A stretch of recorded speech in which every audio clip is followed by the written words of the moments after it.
ബിസ്മില്ലാഹിർ റഹ്മാനിർ റഹീം.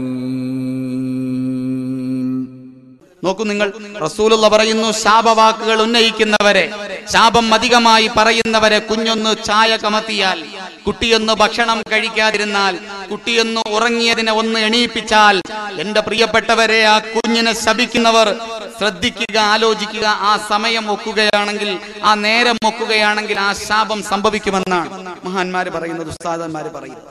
അത് സംഭവിക്കും. എന്തൊരു ശല്യം! ആ ശല്യമായി അല്ലാഹു തആല അതിനെ, ആ കുട്ടിയെ എടുത്തു കളയും. അവക്ക് ശല്യമായ ആ കുട്ടിയെ അല്ലാഹു തആല തിരിച്ചു വിളിക്കും. കാരണം എന്താണ്? ഫഇന്ന ഔലാദകും ഹദിയത്തുൽ ലക്കും. നിങ്ങളുടെ സന്താനങ്ങൾ അല്ലാഹു നിങ്ങൾക്ക് തന്ന ഹദിയയാണ്, നിങ്ങളെ ബഹുമാനിച്ചുകൊണ്ട് തന്ന ഹദിയയാണെന്ന് ശഫീഖുനാ റസൂലുള്ളാഹി. എത്രയോ പേര് മക്കളില്ലാത്ത, കുഞ്ഞുങ്ങളില്ലാത്തതിന്റെ പേരിൽ എത്രയെത്രയോ ട്രീറ്റ്മെന്റുകൾ ചെയ്ത് ഇന്ത്യക്കകത്തും ഇന്ത്യക്ക് പുറത്തും പോയിട്ടുകൊണ്ട് വലിയ വലിയ ട്രീറ്റ്മെന്റ് ചെയ്തിട്ടും കുട്ടികളില്ലാത്ത ഒരു കുഞ്ഞിക്കാല് കാണാൻ ആഗ്രഹിച്ച് കൊതിക്കുന്ന എത്രയോ ദമ്പതികളുണ്ട്. എന്റെ പ്രിയപ്പെട്ടവരെ, ഒരു പൊന്നുമോനെ ഒന്ന് മോനെ എന്ന് വിളിക്കാൻ, ആ മോന്റെ വായിൽ നിന്നൊന്ന് ഉപ്പയെന്ന് വിളി കേൾക്കാൻ, ഉമ്മയെന്ന് വിളി കേൾക്കാൻ കൊതിച്ചുകൊണ്ട് എത്രയെത്രയോ ട്രീറ്റ്മെന്റ് ചെയ്ത് അവസാനം ജീവിതത്തിന്റെ അവസാന ഘട്ടങ്ങളിൽ പോലും ഒരു കുട്ടിയുടെ ഒരു കുഞ്ഞിക്കാല് കാണാൻ ഭാഗ്യമില്ലാത്ത എത്രയെത്രയോ സഹോദരങ്ങൾ, അള്ളാഹുവിന്റെ വിധിയില്ലാത്ത എത്രയെത്രയോ സഹോദരങ്ങൾ. അല്ലാഹ് പറയുന്നു, നിനക്ക് ഞാൻ ഹദിയയായിട്ട് നിന്നെ ബഹുമാനിച്ചുകൊണ്ടാണ് മക്കളെ തരുന്നത്. ബഹുമാനിച്ചുകൊണ്ടാണ്, ഹദിയയായിട്ടാണ് തരുന്നത്. ഈ സമയത്ത് ആ ഹദിയയായി തരുന്ന മക്കളെ നല്ല രീതിയിൽ വളർത്താൻ ആ ഉമ്മായും ബാപ്പായും ബാധ്യസ്ഥരാണ്. അവിടെ ശാപവാക്കുകൾ ആ കുഞ്ഞ് ചെയ്യുന്ന പ്രവർത്തനത്തിന്റെ പേരിൽ ചെയ്യരുത്. അവന് വേണ്ടി ദുആ ചെയ്യണം, അവന്റെ നന്മയ്ക്ക് വേണ്ടി. അവൻ ആവശ്യമായ ഉപദേശ നിർദ്ദേശങ്ങൾ, അവൾക്ക് ആവശ്യമായ ഉപദേശ നിർദ്ദേശങ്ങളായിരിക്കണം നാം കൊടുക്കേണ്ടത്. എന്നിട്ട് റസൂലുള്ള പറയുന്നു, ഈ പെൺകുട്ടികൾ അധികവും നരകത്തിലാകാൻ ശാപവാക്കുകളാണ് കാരണമെന്ന് പറഞ്ഞ റസൂലുള്ള പറയുകയാണ്, ഈ ശാപവാക്കുകൾ ധാരാളം പറഞ്ഞ കാരണത്താൽ നാളെ പരലോകത്ത് അല്ലാഹുവിന്റെ ഹബീബായ നബിതങ്ങളുടെ ശുപാർശ പോലും അവർക്ക് ലഭിക്കില്ല. ബാങ്കിന് ശേഷം ഒരു ദുആയുണ്ട്, അല്ലാഹുവേ വർസുഖ്നാ ശഫാഅതഹു യൗമൽ ഖിയാമ ഇന്നക ലാ തുഖ്ലിഫുൽ മിആദ്. അല്ലാഹുവേ, പടച്ചവനെ, മുത്ത് നബിയുടെ ശുപാർശയ്ക്ക് ഞങ്ങളെ നീ അർഹരാക്കണേ അല്ലാ എന്ന് സർവ്വ മുസ്ലിമീങ്ങളും മുഅ്മിനീങ്ങളും പ്രാർത്ഥിക്കേണ്ട ഒരു ദുആ അല്ലാഹുവിന്റെ തിരുനബി നമുക്ക് പഠിപ്പിച്ചു തന്നു. ബാങ്കിന് ശേഷം ആ ശുപാർശ, അല്ലാഹുവിന്റെ റസൂലിന്റെ ശുപാർശ കിട്ടിയാൽ മഹാന്മാര് പറയുന്നു, എന്റെ പ്രിയപ്പെട്ടവരെ, നരകത്തിന് വേണ്ടി വിധിക്കപ്പെട്ടവനാണെങ്കിലും ശരി തന്നെ, നരകത്തിന് വേണ്ടി അല്ലാഹു നരകത്തിലേക്ക് പ്രവേശിക്കാൻ മാറ്റിവെക്കപ്പെട്ടവനാണെങ്കിലും ശരി തന്നെ, എന്റെ ഹബീബിന്റെ ശുപാർശ ആർക്ക് ലഭിക്കുന്നുവോ, എന്റെ മുത്തിന്റെ ശുപാർശ ആർക്ക് ലഭിക്കുന്നുവോ, അവൻ സ്വർഗത്തിലാണെന്ന് അല്ലാഹുവിന്റെ വിശുദ്ധ ഖുർആൻ. ആ ശുപാർശ ലഭിക്കുന്നതിന് വേണ്ടിയാണ് നമ്മൾ ദുആ ചെയ്യുന്നത്. ബാങ്കിന് ശേഷം ഏറ്റവും ഷറഫാക്കപ്പെട്ട വിശുദ്ധമായ തൗഹീദിന്റെ നാമം പള്ളിയുടെ മിനാരങ്ങളിൽ നിന്നും ഉയർന്നു കേൾക്കുമ്പോൾ ഇഖാമത്തിന് ശേഷം നാം പറയേണ്ട ദുആ, അല്ലാഹുവേ, അല്ലാഹുമ്മ റബ്ബ ഹാദിഹി ദഅവതി താമ്മ വസ്സലാത്തുൽ ഖായിമ ആതി മുഹമ്മദിനിൽ വസീലത വൽ ഫളീലത വദ്ദറജത റഫീഅ വബഅതഹു മഖാമൻ മഹ്മൂദൻ അല്ലദീ വഅതഹു വർസുഖ്നാ ശഫാഅതഹു യൗമൽ ഖിയാമ ഇന്നക ലാ തുഖ്ലിഫുൽ മിആദ്. ഇത് പഠിപ്പിക്കണം നമ്മുടെ പെൺകുട്ടികളെ, ഇത് പഠിപ്പിക്കണം നമ്മുടെ ആൺമക്കളെ. ഇത് പഠിക്കാനാണ് എന്റെ പ്രിയപ്പെട്ടവരെ മദ്രസകളിലേക്ക് പോകുന്നത്. ബാങ്ക് കൊടുത്തതിനു ശേഷം കൈ ഉയർത്തി റബ്ബിനോട് നമ്മൾ ദുആ ചെയ്യണം. വുളൂന് ശേഷം ദുആയുണ്ട്. ഇങ്ങനെ ഒട്ടേറെ ദുആകൾ അല്ലാഹുവിന്റെ റസൂൽ പഠിപ്പിക്കുന്നു, മുത്തുനബി പഠിപ്പിക്കുകയാണ്. ശാപവാക്കുകൾ അധികമായി പറയുന്നവർക്ക് ഹബീബായ നബി തങ്ങളുടെ ശുപാർശ കിട്ടില്ല എന്ന് മാത്രമല്ല ഷഹാദത്തിന് അല്ലാഹു തആല ചിലർക്ക് അധികാരം കൊടുക്കും പരലോകത്ത്. ഹാഫിളീങ്ങൾക്ക് ഷഹാദത്തിന് അധികാരമുണ്ട് അല്ലാഹു തആല. ഹബീബായ നബി തങ്ങൾ പറയുകയാണ്, ആലിമീങ്ങൾക്ക് ഷഹാദത്തിന് അല്ലാഹു തആല അധികാരം കൊടുക്കും.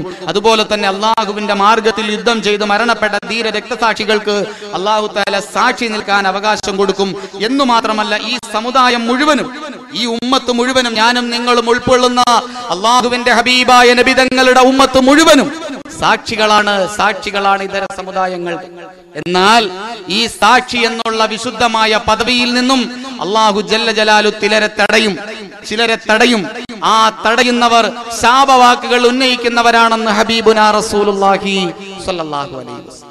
അപ്പോ നമ്മുടെ കുട്ടികൾക്ക്, പെൺകുട്ടികൾക്ക് നല്ല രീതിയിൽ വളർത്തി വലുതാക്കിയ ആ മക്കളെ അദബ് പഠിപ്പിക്കുമ്പോൾ ഒരു ഉമ്മ അല്ലെങ്കിൽ ഒരു വാപ്പ ആദ്യമായി പഠിപ്പിക്കേണ്ടത്, ശപിക്കാൻ ഒരിക്കലും എന്റെ മോളെ നീ തയ്യാറാകരുത്. ഒരു സന്ദർഭത്തിലും ശാപവാക്കുകൾ നിന്റെ നാവിലൂടെ വരരുത്. കാരണം എന്താണ് എന്റെ പ്രിയപ്പെട്ടവരെ? നാവ് എന്ന് പറയുന്നത് അള്ളാഹു കൊടുത്ത ഏറ്റവും വലിയ അനുഗ്രഹങ്ങളിൽപ്പെട്ട ഒരു അനുഗ്രഹമാണ് നാവ്. ഹബീബായ നബി തങ്ങൾ പറയുന്നു, ആ നാവ് ശരിയായാൽ മാത്രമേ ഹൃദയം ശരിയാവുകയുള്ളൂ. ഹൃദയം ശരിയായാൽ മാത്രമേ ഈമാൻ ശരിയാവുകയുള്ളൂ. മുത്തു റസൂലുള്ളാഹി പറയുകയാണ്, ലാ യസ്തഖീമു ഈമാനു അബ്ദിൻ ഹത്താ യസ്തഖീമ ഖൽബു. ഒരു മനുഷ്യന്റെ ഈമാൻ ശരിയാവുകയില്ല. അള്ളാന്റെ റസൂലാണ് പറയുന്നത്. നമുക്ക് ഈ ലോകത്ത് നിന്നും പരലോകത്തേക്ക്, നമ്മുടെ തറവാടിലേക്ക് നമ്മൾ പോകണമെങ്കിൽ നമുക്ക് കാത്തുമുക്ക് വേണ്ടി അല്ലാഹു തആല സുന്ദരമായ കെട്ടിടങ്ങളും സുന്ദരമായ സുഖസൗകര്യങ്ങളും ഒരു കണ്ണുകളും ദർശിച്ചിട്ടില്ലാത്ത പരിശുദ്ധമായ സുഖാനുഭൂതികൾ തയ്യാറാക്കി വച്ചിരിക്കുന്ന സ്വർഗത്തിലേക്ക് എന്റെ പ്രിയപ്പെട്ടവരെ നമുക്ക് പ്രവേശനം ലഭിക്കണമെങ്കിൽ ഈമാൻ വേണം. ഈമാനോടുകൂടെ എങ്ങനെയാണോ ശുദ്ധ പ്രകൃതിയിലേക്ക് ഈ ലോകത്ത് പിറന്നു വീണത്, അതുപോലെ ഈ ലോകത്ത് നിന്നും തിരിച്ചു പോകുന്ന അവസാന നിമിഷം ഈമാനോടുകൂടി അവൻ മരിക്കണം. അള്ളാഹു അങ്ങനെ മരിക്കുന്ന സജ്ജനങ്ങളിൽ നമ്മെയും നമ്മുടെ മാതാപിതാക്കളെയും നമ്മുടെ ഭാര്യ സന്താനങ്ങൾ സഹോദരങ്ങളെയും ഉൾപ്പെടുത്തി അനുഗ്രഹിക്കുമാറാകട്ടെ. അള്ളാന്റെ റസൂല് പറയുന്നു, ആ ഈമാൻ ഒരു മനുഷ്യന്റെ ശരീരത്തിൽ ശരിയാകണമെങ്കിൽ അവന്റെ ഖൽബ് ശരിയാകണം, അവന്റെ ഹൃദയം ശരിയാകണം. ആ കൽബെന്ന് പറയുമ്പോൾ 300 ഗ്രാം വലിപ്പമുള്ള ഒരു മനുഷ്യന്റെ കൈവെള്ളയ്ക്കകത്ത് നിൽക്കുന്ന 1 മണിക്കൂറിൽ 300 ലിറ്റർ രക്തം പമ്പ് ചെയ്യുന്ന മനുഷ്യന്റെ ശരീരത്തിലെ ഏറ്റവും അത്ഭുതകൃതമായ, ഏറ്റവും അത്ഭുതകരമായ ഒരു ശരീരത്തിന്റെ പാർട്ടായ ആ കൽബ് ശരിയാകുന്നതുവരെ ഈമാൻ ശരിയാവുകയില്ലെന്ന് ശഫീഉനാ റസൂലുള്ളാഹി.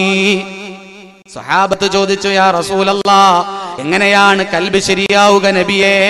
എങ്ങനെയാണ് കൽബ് ഹൃദയം ശരിയാവുക നബിയേ? അല്ലാഹുവിന്റെ റസൂല് പറഞ്ഞു, ലാ യസ്തഖീമു ഖൽബുഹു ഹത്താ യസ്തഖീമ ലിസാനുഹു. അവന്റെ നാവ് ശരിയാകുന്നത് വരെ ഒരിക്കലും ഹൃദയം ശരിയാവുകയില്ലെന്ന് കള്ളം പറയാത്ത ലോകത്തിന്റെ ഗുരുഭൂതർ അഷ്റഫുൽ ഖൽഖ് നബി മുഹമ്മദ് മുസ്തഫ. നാവ് ശരിയായാലേ കൽബ് ശരിയാവുകയുള്ളൂ. അപ്പൊ ഹൃദയം ശരിയാകാൻ നാവ് ശരിയാകേണ്ടതുണ്ട്. അതുകൊണ്ടല്ലേ അള്ളാന്റെ റസൂല് പറഞ്ഞത്, നിന്റെ പൊന്നുമകൾ, നിനക്ക് സ്വർഗം നിർബന്ധമാക്കി തരുന്ന പൊന്നുമകൾക്ക് നീ പഠിപ്പിച്ചു കൊടുക്കണം, ആ നാവ് കൊണ്ട് ശാപവാക്കുകൾ ഉന്നയിക്കരുത്, ആരെയും ശപിക്കരുത്. നിന്നെ ദ്രോഹിച്ചവർ, നിന്നെ വേദനിപ്പിച്ചവർ, നിന്നെ കഷ്ടപ്പെടുത്തിയവർ ആരെയും നീ ശപിക്കേണ്ട കാര്യമില്ല എന്റെ പെങ്ങളെ, എന്റെ സഹോദരി, എന്റെ സഹോദരന്മാരെ. കാരണം എന്തെന്നറിയുമോ? ആരെന്ത് പ്രവൃത്തി ചെയ്താലും, ആരെന്ത് തെറ്റുകൾ ചെയ്താലും, ആരെന്തെല്ലാം നന്മകൾ ചെയ്താലും, യഅലമു ഖായിനത്തൽ അഈനി വമാ തുഖ്ഫിസ് സുദൂർ. കറുത്ത പാറയുടെ പുറത്തുകൂടി നീങ്ങുന്ന കട്ടുറുമ്പിന്റെ ചലനം പോലും, കരിയിലയുടെ ചലനം പോലും, ലോകത്ത് നടക്കുന്ന സർവ്വ ചരാചരങ്ങളുടെ ചലനം പോലും അതേ നിമിഷം അറിഞ്ഞുകൊണ്ടിരിക്കുന്ന സർവശക്തനും സർവേശ്വരനും സർവഗുണസമ്പന്നനുമായ അല്ലാഹു ജല്ല ജലാലുവിന്റെ കോടതിയിൽ അത് കൃത്യമായി രേഖപ്പെടുത്തി വെക്കാൻ മലക്കുകളുണ്ട്. അത് കൃത്യമായി അല്ലാഹു തആല വളരെ കൃത്യമായി തന്നെ അതിനുള്ള ശിക്ഷകളും അവൻ ചെയ്ത സൽക്കർമ്മത്തിനുള്ള, അവൻ ചെയ്ത ഗുണത്തിനുള്ള ഗുണഫലങ്ങളും അല്ലാഹു തആല ഈ ലോക ജീവിതത്തിലും ചിലർക്ക് ഈ ലോകത്തും പരലോകത്തുമായി കൊടുക്കുമെന്ന് ഹബീബുനാ റസൂലുള്ളാഹി. ഇതിന് നിങ്ങൾ ശപിക്കേണ്ട കാര്യമില്ല. നമ്മൾ ശപിച്ചിട്ട് അവർക്കൊരാപത്ത് കിട്ടേണ്ട കാര്യമില്ല. ആദ്യമായി റസൂലുള്ള പഠിപ്പിക്കുന്നു, പറഞ്ഞു കൊടുക്കണം പെൺകുട്ടികളോട്. രണ്ടാമതായി അള്ളാന്റെ റസൂല് പറയുകയാണ്, സർവ്വ കാര്യങ്ങളും പൊന്നുമോളെ അള്ളാഹുവിൽ വരമേൽപ്പിക്കാൻ പഠിപ്പിച്ചു കൊടുക്കണം. അള്ളാഹുവിൽ വരമേൽപ്പിക്കാൻ നമ്മുടെ പെൺകുട്ടികൾക്ക് ക്ലാസ് കൊടുക്കണം. വമൻ യതവക്കൽ അലല്ലാഹി ഫഹുവ ഹസ്ബു, വമൻ യതവക്കൽ അലല്ലാഹി ഫഹുവ ഹസ്ബു. ആര് അള്ളാഹുവിൽ വരമേൽപ്പിക്കുന്നുവോ അവൻ അള്ളാഹു മതി, അള്ളാഹുവിന്റെ സംരക്ഷണം മതി. എന്താണ് തവക്കുൽ എന്റെ പ്രിയപ്പെട്ടവരെ? എന്താണ് വരമേൽപ്പിക്കൽ? എല്ലാ കാര്യങ്ങളും അള്ളാഹു നോക്കിക്കൊള്ളുമെന്ന് കരുതി ഉമ്മയുടെ വഴിക്കും വാപ്പയുടെ വഴിക്കും ഇറങ്ങിപ്പോകലാണോ? പെൺകുട്ടികളെ തനിച്ചാക്കി ഒരു മൊബൈൽ വാങ്ങിക്കൊടുത്ത്, ടച്ച് സ്ക്രീനുള്ള സുന്ദരമായ മൊബൈൽ ആ പെൺകുട്ടിയുടെ കയ്യിലേക്ക് വാങ്ങിക്കൊടുത്ത്, നല്ല രീതിയിൽ ഇന്റർനെറ്റിന്റെ കണക്ഷൻ കൊടുത്തുകൊണ്ട്, തോഷിബയുടെ നല്ല വലിയ സുന്ദരമായ കമ്പ്യൂട്ടർ സെറ്റ് എടുത്തുകൊണ്ട്, റൂമുകൾ തയ്യാറു ചെയ്ത് ആ ഉമ്മയും ബാപ്പയും എന്റെ കുഞ്ഞിനെ നോക്കിക്കൊള്ളുമെന്ന് പറഞ്ഞുകൊണ്ട് തവക്കുലാക്കി ഉമ്മയുടെ വഴിയിലും ബാപ്പയുടെ വഴിയിലും പോകുന്നതിനെയാണോ എന്റെ പ്രിയപ്പെട്ടവരെ തവക്കുൽ എന്ന് പറയുന്നത്? അള്ളാന്റെ റസൂല് പറഞ്ഞു തരികയാണ്, അള്ളാന്റെ റസൂല് പറഞ്ഞു തരികയാണ്, നിന്റെ പൊന്നുമോളെ ഒരിക്കലും ഒരു വീട്ടിൽ ഒരു അന്യപുരുഷന്റെ കൂടെ, അത് നിന്റെ മകനാണെങ്കിലും ശരി തന്നെ, നിന്റെ മകനാണെങ്കിലും ശരി തന്നെ, അന്യപുരുഷന്റെ കൂടെ ഒരു വീട്ടിൽ ഒരിക്കലും നീ തനിപ്പിച്ചു നിർത്തരുത്. 10 വയസ്സായി കഴിഞ്ഞാൽ ആ പെൺകുട്ടിയെ പിതാവിന്റെ അടുക്കൽ പോലും, സ്വന്തം ബാപ്പയുടെ അടുക്കൽ പോലും കടത്തരുതെന്ന് പഠിപ്പിച്ച ലോകത്തിന്റെ ഗുരുഭൂതരെ, ലോകത്തിന്റെ ഗുരുവര്യരെ, ലോകത്തിന്റെ ഗുരുവര്യരെ, അഷ്റഫുൽ ഖൽഖ് നബി മുഹമ്മദ് മുസ്തഫ. എത്രയെത്രയോ സംഭവങ്ങളാണ് എൻ്റെ പ്രിയപ്പെട്ടവരെ പത്രങ്ങൾ നമുക്ക് പഠിപ്പിച്ചു തരുന്നത്, പത്രങ്ങൾ നമുക്ക് മനസ്സിലാക്കി തരുന്നത്. അള്ളാന്റെ റസൂൽ എത്ര ദീർഘവീക്ഷണത്തോടെയാണ് പറഞ്ഞത്, സ്വന്തം പിതാവിന്റെ അടുക്കൽ പോലും 10 വയസ്സ് കഴിഞ്ഞ പെൺകുട്ടിയെ കടത്തരുതെന്ന് പഠിപ്പിക്കുന്നു. ഉറങ്ങാൻ കടത്തരുത്, പകല് സ്നേഹിച്ചോട്ടെ, ഉറങ്ങാൻ ആ പിതാവിന്റെ അടുക്കലേക്ക് 10 വയസ്സ് കഴിഞ്ഞാൽ ആ പെൺകുട്ടിയെ വിടരുത് എന്ന് മാത്രമല്ല, അള്ളാന്റെ റസൂല് പറയുന്നു, പെൺകുട്ടിയെ ഒറ്റയ്ക്കാകുന്ന ഒരു സാഹചര്യം ഒരിക്കലും നീ വീട്ടിൽ സൃഷ്ടിക്കരുത്. എന്തെല്ലാം സംഭവങ്ങളാണ്. ട്യൂഷൻ സാറിന് വേണ്ടി സർവ്വ സൗകര്യങ്ങളും ചെയ്തു കൊടുത്ത്, ട്യൂഷൻ സാറിന് വേണ്ടി പെൺകുട്ടിയെ ഏൽപ്പിച്ചു കൊടുത്തിട്ട് ഉമ്മയുടെ വഴിയിൽ ബന്ധുവീട്ടുകളിൽ പോകുന്നു, വാപ്പയുടെ വഴിയിൽ ജോലിക്ക് പോകുന്നു. എന്റെ പ്രിയപ്പെട്ടവരെ, കാലക്രമേണ ആ ട്യൂഷൻ സാർ എന്തെല്ലാം കാര്യങ്ങളാണ് ആ കുട്ടികൾക്ക് പഠിപ്പിച്ചു കൊടുത്ത് വഴിപിഴപ്പിക്കുന്നതെന്ന് എത്രയെത്രയോ സംഭവങ്ങളാണ്. ട്യൂഷൻ എടുക്കുന്ന എല്ലാവരും മോശമെന്നല്ല പറയുന്നത് എന്റെ പ്രിയപ്പെട്ടവരെ. ചില സാഹചര്യങ്ങൾ അള്ളാന്റെ റസൂൽ സൂക്ഷിക്കാൻ പഠിപ്പിച്ച ആ സാഹചര്യങ്ങളെ നമ്മൾ സൂക്ഷിച്ചില്ലെങ്കിൽ അതിന്റെ പരിണിത ഫലം ആ രക്ഷകർത്താവും ആ സഹോദരിയും ആ ഉമ്മയും ആ പെൺകുട്ടിയും അനുഭവിക്കുമെന്ന് അള്ളാന്റെ റസൂൽ നമുക്ക് മുന്നറിയിപ്പ് തരികയാണ്.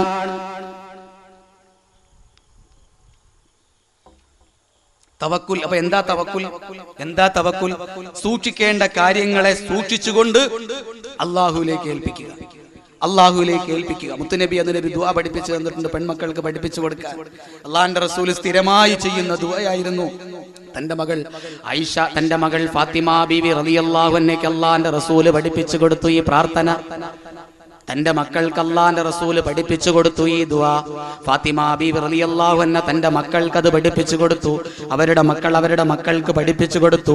ഇങ്ങനെ പാരമ്പര്യമായി ബഹുമാനപ്പെട്ട ഇമാമുന ബുഖാരി റളിയല്ലാഹു അൻഹു, ഇമാമുന മുസ്ലിം റഹ്മത്തുള്ളാഹി അലൈഹി റിപ്പോർട്ട് ചെയ്യുന്ന വിശുദ്ധമായ പ്രാർത്ഥന അള്ളാന്റെ റസൂല് തന്റെ ഭാര്യമാർക്കും തന്റെ മക്കൾക്കും പഠിപ്പിച്ചു കൊടുത്തു. എന്റെ പ്രിയപ്പെട്ടവരെ, ഹബീബായ നബി സല്ലല്ലാഹു അലൈഹി വസല്ലം തങ്ങൾ ആ വിശുദ്ധമായ ദുആ അള്ളാഹുവിന്റെ ഹബീബായ നബി തങ്ങൾ പഠിപ്പിച്ചു കൊടുത്തു. പെൺകുട്ടികളെ തവക്കുലാക്കുക എന്ന് പറഞ്ഞാൽ എന്താണ്? അവർക്ക് ആവശ്യമായ സംരക്ഷണം ഏർപ്പെടുത്തി കൊടുത്തുകൊണ്ട്, അവർക്ക് ആവശ്യമായ ഉപദേശ നിർദ്ദേശങ്ങൾ ഏർപ്പെടുത്തി കൊടുത്തുകൊണ്ട്, അവർക്ക് ആവശ്യമായ അറിവുകൾ പകർന്നു കൊടുത്തുകൊണ്ട്, ഉത്തരവാദപ്പെട്ട ഉന്നതമായ നിലയിലുള്ള വിദ്യാഭ്യാസം അവർക്ക് പറഞ്ഞു കൊടുത്തുകൊണ്ട്, ധാർമ്മികമായ ബോധങ്ങൾ അവർക്ക് പകർന്നു കൊടുത്തുകൊണ്ട്, നല്ല രീതിയിലുള്ള ശിക്ഷണം പറഞ്ഞു കൊടുത്തുകൊണ്ട്, മാന്യമായ നിലയിൽ ഒരു സഹോദരന്റെ കൈകളിലേക്ക് പിടിച്ചേൽപ്പിക്കുന്നത് വരെ അവൻ ചെയ്യുന്ന ആ പ്രയാണം, സർവ്വസമയവും അവന്റെ നോട്ടം, സർവ്വസമയവും അവന്റെ ശ്രദ്ധ, സർവ്വസമയവും അവന്റെ ചിന്ത ആ പെൺമക്കുട്ടിയെ കുറിച്ചായിരിക്കണം. അവളുടെ നടത്തം, അവളുടെ പോക്ക്, അവളുടെ പഠനം, അവളുടെ കൂട്ടുകാർ, അവളുടെ ആരെല്ലാമായിട്ടാണ് അവരുടെ പരിചരണം, അവരുടെ സമ്പർക്കം, ഈ ജീവിതത്തിലെ മുഴുവൻ കാര്യങ്ങളുമായി എല്ലാവിധ ബോധവും ആ രക്ഷകർത്താവിനുണ്ടാകണമെന്ന് ഹബീബുനാ റസൂലുള്ളാഹി. അങ്ങനെ അറിവുകളും അതുപോലെ അദബുകളും പഠിപ്പിച്ചു കൊടുത്ത് ആ കുട്ടിയെ സംബന്ധിച്ചിട്ടുള്ള ഉത്തരവാദിത്തങ്ങൾ മുഴുവനും പൂർത്തിയാക്കിയതിനു ശേഷം നീ അള്ളാഹുവിലേക്ക് ഏൽപ്പിക്കുക. നിന്റെ മകളെ പൊന്നുപോലെ അള്ളാഹു സംരക്ഷിക്കുമെന്ന് ഷഫീഉനാ റസൂലുള്ളാഹി സ്വല്ലല്ലാഹു അലൈഹി വസല്ലം.